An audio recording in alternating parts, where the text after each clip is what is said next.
நாமக்கல் மாவட்டத்தில் உள்ள சேந்தமங்கலம் மற்றும் புதுச்சத்திரம் பகுதிகளில் மரவள்ளிக்கிழங்கு விலை வீழ்ச்சி காரணமாக விவசாயிகள் கவலை அடைந்துள்ளனர். காரவள்ளி, பழையபாளையம், போடி நாயக்கன்பட்டி, பேலுக்குறிச்சி, கல்குறிச்சி, சிங்களாந்தபுரம், நாமகிரிப்பேட்டை, புதன்சந்தை, உடுப்பம், நவனி, காரைக்குறிச்சி, திருமலைப்பட்டி உள்ளிட்ட பகுதிகளில் விவசாயிகள் அதிக அளவில் மரவள்ளிக்கிழங்கு பயிரிட்டுள்ளனர்.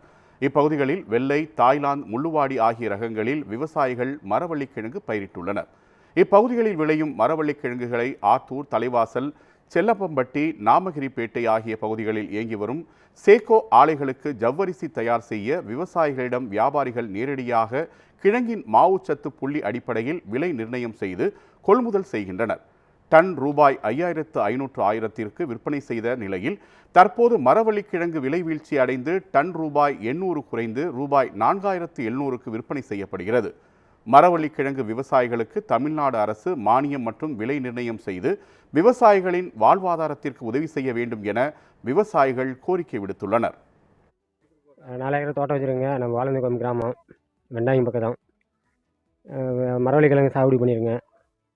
ஆனால் கிழங்கு விளைச்சல் கம்மியாகவும் இருக்குது, விலையும் இல்லைங்க. ரெண்டாவது வந்து பார்த்திங்கன்னா உரம் அதிகமாகிடுச்சு, கூலி ஆள் கிடைக்கலைங்க. ரொம்ப சிரமமாக இருக்குது. ஒரு அரசு பார்த்து ஏதோ ஒரு நிர்ணயமாக விலை நிர்ணயம் பண்ணால் நல்லாயிருங்க.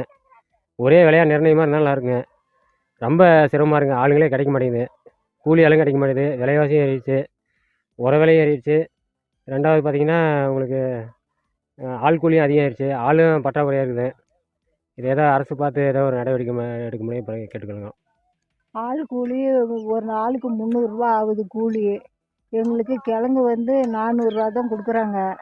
எங்களுக்கு ஒரு 1000 ரூபா கொடுத்தா தான் கட்டுப்படி ஆகும். உர விலையெல்லாம் ஏறி விற்கிது. எங்களுக்கு ஒன்றும் கிழங்குல பாடுபடுறது தான் மிச்சம், ஒன்றும் மிச்சம் ஆகலைங்க. எங்களுக்கு விலை கொஞ்சம் சேர்த்து ஒரு நிர்ணயம் பண்ணி ஒரு 1000 ரூபா வர்ற மாதிரி எங்களுக்கு கொடுத்தீங்கன்னா எங்களுக்கு ஏதோ விவசாயிக்கு கொஞ்சம் நன்மை கிடைக்கும். இங்கே வந்து மரவள்ளிக்கிழங்கு அதிகமாக பயிர் பண்ணிகிட்டு இருக்குங்க. இந்த பயிர் பண்ணுறதுக்கு பார்த்திங்கன்னா அவங்க நிர்ணயம் பண்ணுற விலையை விட செலவுகள் அதிகமாகுது.